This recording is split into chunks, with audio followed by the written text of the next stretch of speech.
সরকারের মেয়াদ হতে পারে সর্বোচ্চ 4 বছর। আল জাজিরাকে দেয়া সাক্ষাৎকারে প্রধান উপদেষ্টা পুরো সরকার ব্যবস্থা সংস্কারের আশ্বাস। The new constitution may say 4 years, probably, because people want to move faster, maybe less. So it's all question of what people want. পুঁজিবাজারে স্থিতিশীলতা ফেরাতে ব্যাপক তোড়জোড়। নতুন আইপিও আনতে কাজ করছে বিএসইসি। বাড়তি সুবিধা দিয়ে হলেও ভালো কোম্পানি আনার বিকল্প নেই বলছে আইসিবি।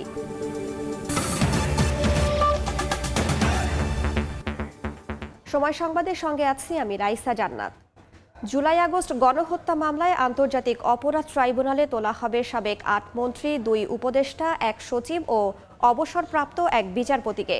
এই মুহূর্তে আন্তর্জাতিক অপরাধ ট্রাইব্যুনালে আছেন রিপোর্টার আফজাল হোসেন এবং আলামিন তুষার। বিস্তারিত জানতে সরাসরি প্রথমে যাচ্ছি আফজালের কাছে।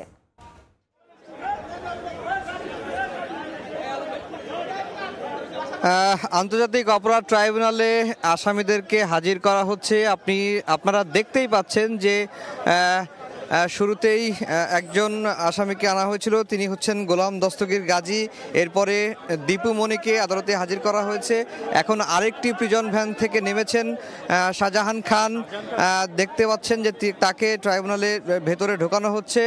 এরপরে রয়েছেন আনিসুল হক, সাবেক আইনমন্ত্রী, তাকেও কিন্তু ট্রাইব্যুনালে নেওয়া হলো।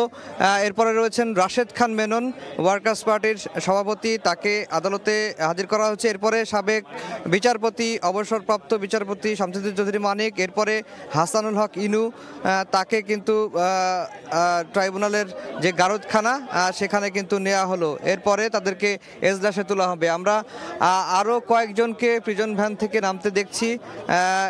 যদি আমি বলি যে এরপরে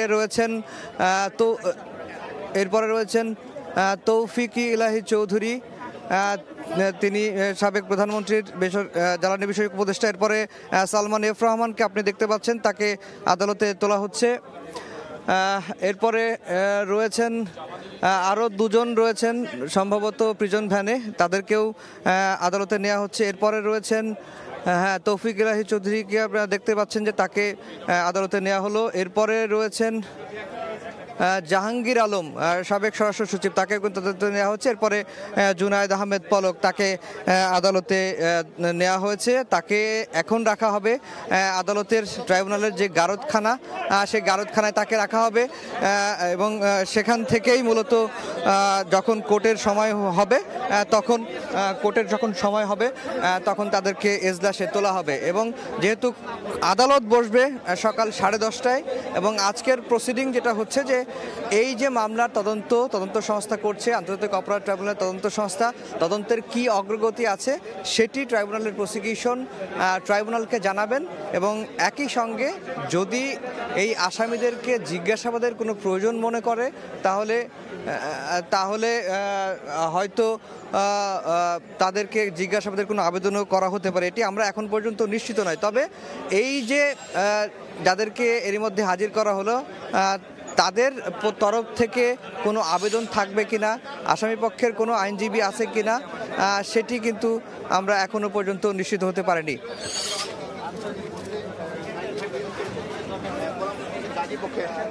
আমরা একজন আইনজীবীকে দেখেছি যিনি গোলাম দস্তগীর গাজীর পক্ষে রয়েছেন।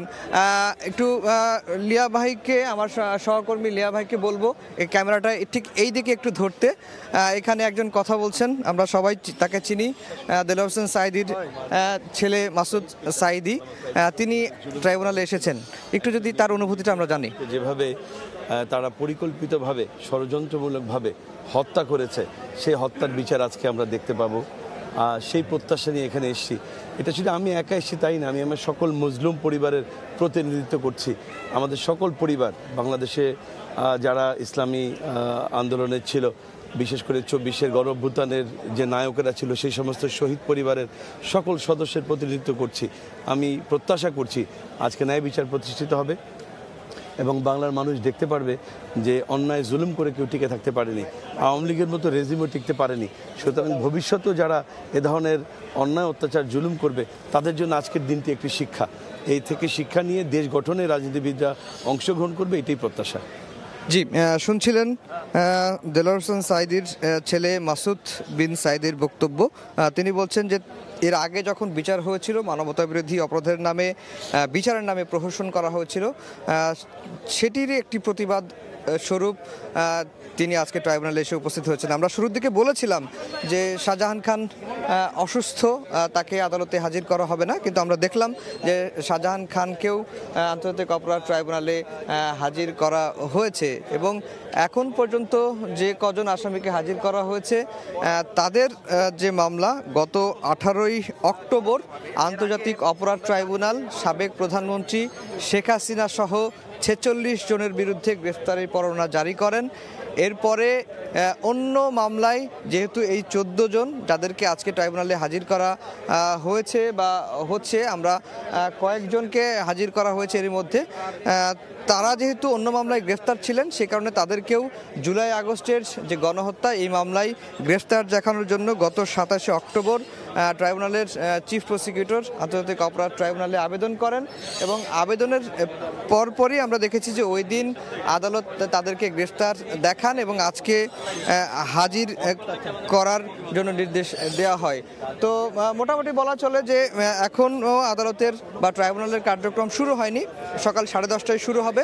প্রসিকিউশন পক্ষ প্রস্তুত রয়েছেন, একজন আসামি পক্ষের আইনজীবী গোলাম দস্তগীর গাজী, তার আইনজীবীরা এসেছেন এবং বাকি কয়েকজন আসামির পক্ষে আইনজীবী থাকবেন এমনটি কিন্তু আমরা এখন পর্যন্ত জানতে পেরেছি। এবং একজন সিনিয়র আইনজীবী জেডাই খান পান্না, তিনি তার ফেসবুক স্ট্যাটাসে বলেছেন যে তিনি আন্তর্জাতিক অপরাধ ট্রাইব্যুনালে যারা আসামি রয়েছেন তাদের পক্ষে আইনজীবী হিসেবে লড়বেন। তো অন্তর্বর্তী সরকারের মেয়াদ 4 বছর বা আরও কম হতে পারে বলে জানিয়েছেন প্রধান উপদেষ্টা ডক্টর মোহাম্মদ ইউনূস।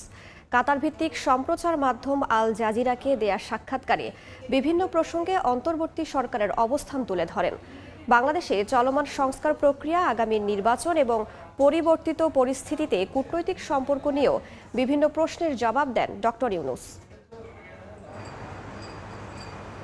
সম্প্রতি আজারবাইজানের রাজধানী বাকুতে অনুষ্ঠিত জাতিসংঘের জলবায়ু সম্মেলনে অংশ নেন অন্তর্বর্তী সরকারের প্রধান উপদেষ্টা ডক্টর মোহাম্মদ ইউনূস। সম্মেলনের ফাঁকে আল জাজিরাকে দেয়া এক সাক্ষাৎকারে বাংলাদেশ নিয়ে তার বর্তমান ও ভবিষ্যৎ পরিকল্পনা সহ বিভিন্ন প্রশ্নের জবাব দেন। বলেন, বাংলাদেশের সংবিধানে পরিবর্তন আসার সম্ভাবনা রয়েছে। পরিবর্তিত সংবিধানে সরকারের মেয়াদ 4 বছর হতে পারে, তবে অন্তর্বর্তী সরকারের মেয়াদ 4 বছরের কম হবে বলে জানান প্রধান উপদেষ্টা doctor Mohammad Yunus. We are not his perpetual government. With a regular government is for 5 years, for example. That's about it. Or the new constitution may say 4 years, probably, because people want to move faster time of the. So it should be under 4 years, that's for sure. It may be less.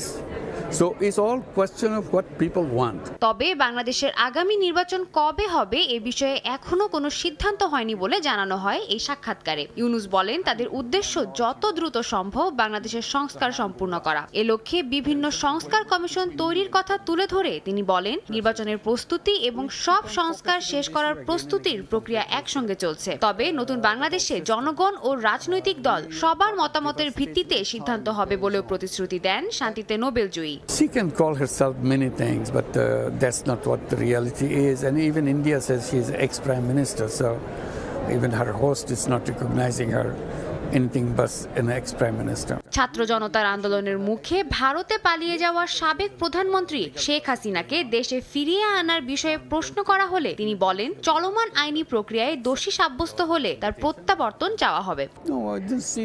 ইউনূসের দাবি, আওয়ামী লীগের 16 বছর ব্যাপী একচেটিয়া শাসন ব্যবস্থায় দেশ যে দুর্নীতির করাল গ্রাসে পড়েছিল সেখান থেকে বাংলাদেশকে বের করে আনার চেষ্টাই করছে তার সরকার। সাদিয়া তাসনিম, সময় সংবাদ। নিত্যপণ্যের দাম কমানো সহ দুর্নীতিবাজদের গ্রেফতার ও পাচারের অর্থ ফেরানোর দাবি সাধারণ মানুষের। সুষ্ঠু নির্বাচন সহ প্রশাসন ও বিচার ব্যবস্থার সংস্কারও চান তারা। রোববার সন্ধ্যায় জাতির উদ্দেশ্যে প্রধান উপদেষ্টার ভাষণের প্রতিক্রিয়ায় বলেন, শুধু শেখ হাসিনাকে নয়, দেশবিরোধী সব নেতাকে ফিরিয়ে বিচার করতে হবে। প্রধান আমাকে জানিয়েছেন অক্টোবর পর্যন্ত তারা 1600 গুমের তথ্য পেয়েছেন। অন্তর্বর্তী সরকার গঠনের 100তম দিনে জাতির উদ্দেশ্যে ভাষণ দেন ডক্টর মোহাম্মদ ইউনূস। বন্যা পরবর্তী সময়ে বাজারে শাকসবজি সহ নিত্য প্রয়োজনীয় পণ্যের দাম বেড়েছে। পাড়া মহল্লা চায়ের দোকানে সবার চোখ টেলিভিশনের পর্দায়। মধ্যস্বত্বভোগীদের দৌরাত্ম্য কমিয়ে প্রধান উপদেষ্টার ভাষণে নিত্যপণ্য সহ জ্বালানি তেলের দাম কমাতে সরকারের উদ্যোগকে স্বাগত জানান সাধারণ মানুষ। বলেন বাজার নিয়ন্ত্রণে আরও কঠোর হতে হবে। টাকা তো আমাদের পকেটে কম, বাজার যাই যে দাম বেশি, আমরা গরিব যারা আছি একটা কিনে আর একটা কিনি না, কম দামের জিনিস হইলে একটা কিনে খাওয়া যায়। তেলের দাম না কমে তাহলে গাড়ি ঘোড়া দিয়ে চলা, এটা এগুলো বাড়ি যায় না, কমলে তো বাস ভাড়া কমবো, তারপরে জিনিসপাতির দামও ওটার সাথে জড়িত। নির্বাচন নিয়ে ডক্টর ইউনূসের বক্তব্য প্রসঙ্গে তারা বলেন, তড়িঘড়ি নয়, নির্বাচনের আগে দেশের প্রশাসন ও বিচার ব্যবস্থাকে সংস্কার করতে হবে। আমার ভোট আমি যাকে খুশি তাকে দেবো, জালিয়াতি যে না হয়। সুষ্ঠুভাবে নির্বাচন হলে জানে জনগণ ভোট দিতে পারে। হয়রানি এখনো মানুষ ওরকম হচ্ছে, আশা করি এই হয়রানিটা যাতে না হয়। আমরা গত 15 বছরে সব অপকর্মের বিচার করব। শুধু শেখ হাসিনাকে নয়, দেশবিরোধী সব নেতাকে ফিরিয়ে বিচারের দাবিও জানান অনেকে। দুর্নীতিতে জড়িতদের দৃষ্টান্তমূলক ব্যবস্থার দাবি তাদের। আমাদের সবাই মনে চাওয়া এটা যে এটা উপযুক্ত আইনের শাসন থাকতে হবে। যদি উনাগো শাসন যদি না বিচার যদি না হয় তাহলে বাংলাদেশ দীর্ঘ পিছিয়ে চলে যাবে। সাধারণ মানুষ যারা আছে তারা যেন সব জায়গায় গিয়ে, গ্রামে উপশহরে সব জায়গায় গিয়ে তারা যেন সঠিক ন্যায্য বিচারটা যেন পায়। পাচারের অর্থ দেশে ফেরাতে সরকারকে যথাযথ ব্যবস্থা নেওয়ার তাগিদ দেন সাধারণ মানুষ। সংস্কারের জন্য নির্বাচনকে কয়েক মাস বিলম্বিতও করা যেতে পারে। ধ্রুব ব্যানার্জি, সময় সংবাদ, ঢাকা। সময় সংবাদে আরও থাকছে, ফাস্টফুডে আসক্তি ডেকে আনছে ভয়াবহ বিপদ। অতিরিক্ত লবণ ও কার্বোহাইড্রেটে শরীরে বাসা বাঁধছে স্থূলতা সহ নানা রোগ। খাদ্যের মান নিশ্চিতে গুরুত্ব দেওয়ার পরামর্শ।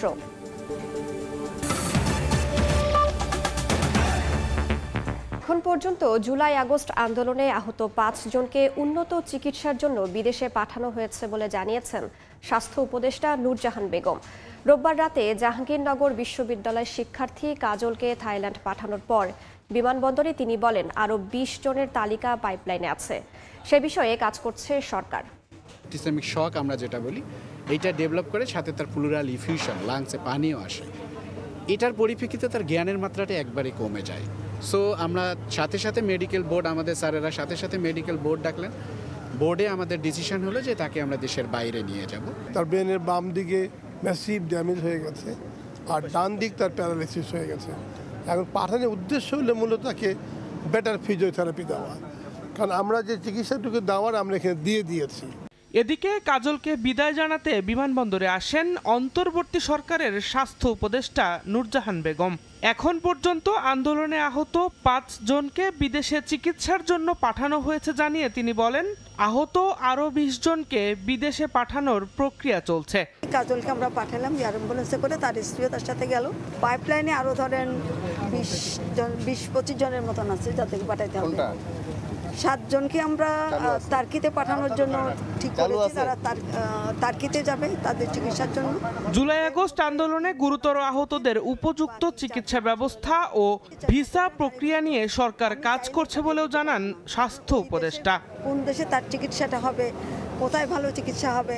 দিন মোহাম্মদ সাব্বির, সময় সংবাদ। সরকারি প্রতিষ্ঠানগুলো তালিকাভুক্ত হলে পুঁজিবাজারে নতুন বিনিয়োগকারীদের অংশগ্রহণে তারল্য সংকট কমবে, সেই সঙ্গে স্থিতিশীলতাও ফিরবে বলে প্রত্যাশা বিনিয়োগকারী ও বাজার সংশ্লিষ্টদের।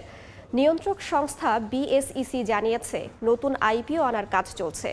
পুঁজিবাজারে অর্থের যোগানদাতা প্রতিষ্ঠান আইসিবি বলছে, বাড়তি সুবিধা দিয়ে হলেও ভালো কোম্পানি আনার কোনো বিকল্প নেই। বিস্তারিত মহির মারুফের প্রতিবেদনে।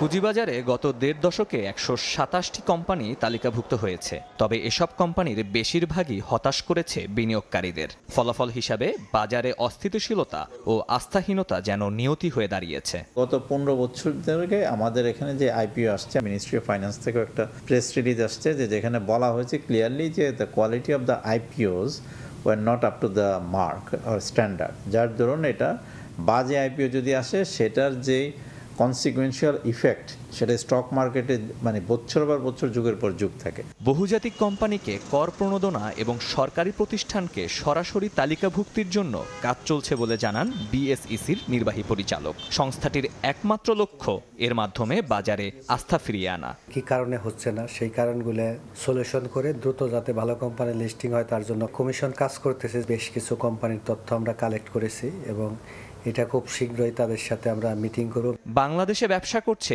এমন অনেক বহুজাতিক প্রতিষ্ঠান এশিয়ার অন্যান্য দেশে তালিকাভুক্ত, অথচ তারা ঢাকার বাজারে লিস্টেড হতে আগ্রহী না। তাদের সঙ্গে আলোচনা করার পরামর্শ দিয়েছেন আইসিবির চেয়ারম্যান। আমার 17টা আইপিও দরকার নাই, আমার দরকার 2-3টা ভালো কোম্পানি। বহুত কোম্পানি আছে, মাল্টিনেশনাল কোম্পানি, তারা আসে নাই, তাদেরকেও সিরিয়াসলি কেউ বলে নাই। আমি মনে করি তাদেরকে যদি কিছু প্রণোদনাও দিতে হয়, দেওয়া হোক, তবুও লং রানে ভালো হবে। ভালো কোম্পানিকে তালিকাভুক্তির পাশাপাশি বাজার ব্যবস্থাপনায় এক্সচেঞ্জ হাউসগুলোকে স্বাধীনতা দেয়া এবং নিয়ন্ত্রক সংস্থাকে বাজারে সরাসরি হস্তক্ষেপ না করার পরামর্শ ডিএসসির। মার্কেট ফান্ডামেন্টালস অনুযায়ী কাজ করবে পুঁজিবাজার, সেটা যেমন জরুরি, আবার মার্কেট অতিরিক্ত আতঙ্কিত না হয়ে যায় বা অতিরিক্ত ওভারহিটেড না হয়ে যায়। দুইটা বিষয়ে মার্কেটে যারা আমরা বিভিন্ন সংস্থা আছি তাদের নজর রাখতে হয়, রেগুলেটরকে সেখানে ইনভলভ না করাটাই শ্রেয়। 2009 সালে গ্রামীণফোন এবং 2020 সালে রবির পর ভালো কোম্পানি বাজারে অন্তর্ভুক্ত হয়নি বললেই চলে। অর্থনীতির আকার বাড়ার সাথে সাথে ভালো কোম্পানি তালিকাভুক্ত না হওয়া বিগত সরকারের ব্যর্থতা বলে মনে করেন বাজার সংশ্লিষ্টরা। মহির মারুফ, সময় সংবাদ, ঢাকা। দেখছেন সময় সংবাদ। সব বয়সীদের মাঝেই এখন জনপ্রিয় ফাস্টফুড। সন্ধ্যা হলেই ভিড় জমে এ ধরনের খাবারের দোকানগুলোতে। তবে এসব খাবারে অতিরিক্ত লবণ ও কার্বোহাইড্রেট থাকায় শরীরে বাসা বাঁধছে স্থূলতা সহ নানা রোগ, বাড়ছে চিকিৎসা খরচ। এমন অবস্থায় চিকিৎসক ও পুষ্টিবিদরা পরামর্শ দিচ্ছেন যথাসম্ভব ফাস্টফুড পরিহারের পাশাপাশি খাদ্যের মান নিশ্চিতের উপরও গুরুত্ব দিচ্ছেন তারা। এস.এম. সালাউদ্দিনের ক্যামেরায় আয়েশা সিদ্দিক সামিয়ার রিপোর্ট।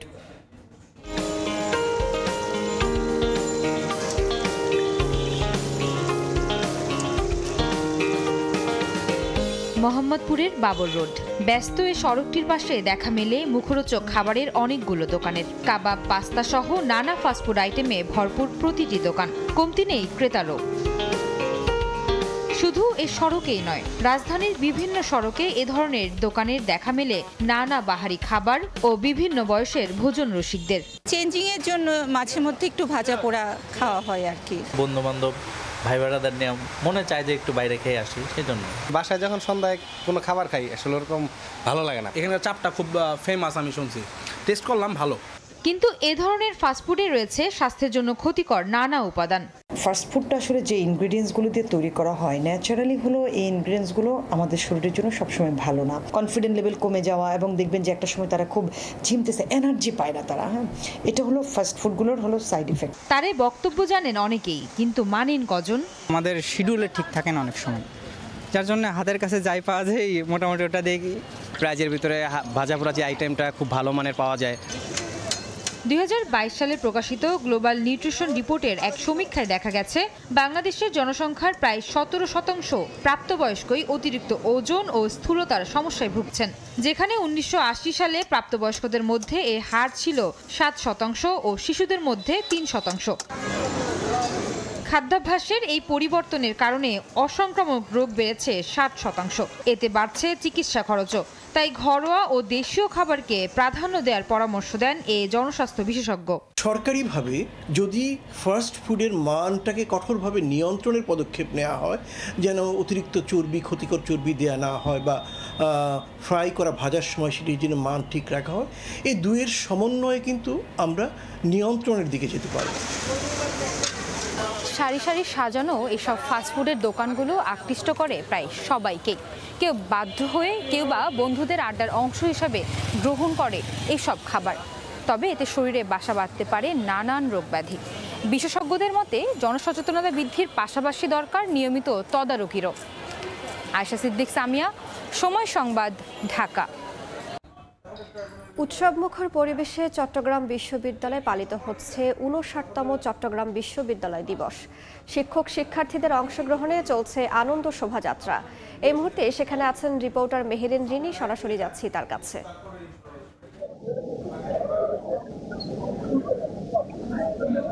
চট্টগ্রাম বিশ্ববিদ্যালয়ে আজ পালিত হচ্ছে 59তম চট্টগ্রাম বিশ্ববিদ্যালয় দিবস। প্রতি বছরের ন্যায় এই বছরও বেশ উৎসবমুখর পরিবেশে এই দিবসটি উদযাপন করা হচ্ছে।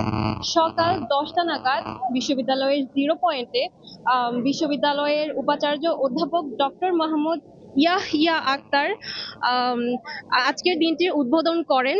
এরপর বিশ্ববিদ্যালয়ের শিক্ষক, শিক্ষার্থী, কর্মকর্তা, কর্মচারী সকলে মিলে বিশ্ববিদ্যালয়ে শোভাযাত্রা করেন, যেটা বিশ্ববিদ্যালয়ের 0 পয়েন্ট থেকে শুরু হয় এবং কাটা পাহাড় হয়ে চাকসু হয়ে সেটি বিশ্ববিদ্যালয়ের প্রশাসনিক ভবনের সামনে এসে শেষ হয়। পুরো আনন্দ শোভাযাত্রা জুড়ে তারা স্লোগান দিয়েছেন। এরপর বিশ্ববিদ্যালয়ের প্রশাসনিক ভবনের সামনে এসে কেক কাটা হচ্ছে। এই কেক কাটার মাধ্যমে বিশ্ববিদ্যালয় দিবস উদযাপন করা হচ্ছে। দুপুর 12টা থেকে আজকের দিবসকে কেন্দ্র করে একটি আলোচনা সভা ও একটি স্মৃতিচারণ রাখা হয়েছে, যেখানে বিশ্ববিদ্যালয়ে জুলাই অভ্যুত্থানে যে দুজন শিক্ষার্থী শহীদ হয়েছিলেন তারা সহ পুরো বাংলাদেশে যত শিক্ষার্থী শহীদ হয়েছেন তাদেরকে স্মরণে রেখে দোয়ার আয়োজন করা হবে এবং স্মৃতিচারণ করা হবে, পাশাপাশি নীরবতা পালন করা হবে। বিশ্ববিদ্যালয়ে যারা প্রাক্তন শিক্ষার্থী রয়েছেন তারা স্মৃতিচারণ করবেন। প্রতি বছরই বিশ্ববিদ্যালয়ে এই দিবসটিকে কেন্দ্র করে নানা রকমের সাংস্কৃতিক অনুষ্ঠান ও কনসার্টেরও আয়োজন করা হয়, কিন্তু এবছর আসলে এমন কিছুই হবে না। প্রশাসন থেকে জানানো হয়েছে জুলাই অভ্যুত্থানে শহীদ হওয়া শিক্ষার্থীদেরকে সম্মান জানানোর জন্যই বিশ্ববিদ্যালয়ে এই উদ্যোগটি নেওয়া হয়েছে।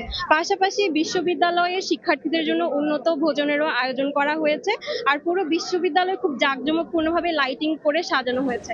তো এই ছিল চট্টগ্রাম বিশ্ববিদ্যালয় থেকে আমার কাছে সব। এ পর্যায়ে শীর্ষ সংবাদগুলো জানিয়ে দিচ্ছি আরও একবার। জুলাই আগস্ট গণহত্যা মামলায় আন্তর্জাতিক অপরাধ ট্রাইব্যুনালের সাবেক 9 মন্ত্রী, প্রতিমন্ত্রী সহ 13 আসামি আনুষ্ঠানিকভাবে দেখানো হলো গ্রেফতার, নিরাপত্তা জোরদার। নতুন সংবিধানে সরকারের মেয়াদ করা হতে পারে 4 বছর, এর বেশি হবে না অন্তর্বর্তী সময়সীমাও। আল জাজিরাকে প্রধান উপদেষ্টা। একসঙ্গে চলবে সংস্কার ও ভোটের প্রস্তুতি। এই ছিল সময় সংবাদের, সঙ্গেই থাকুন সময়ের।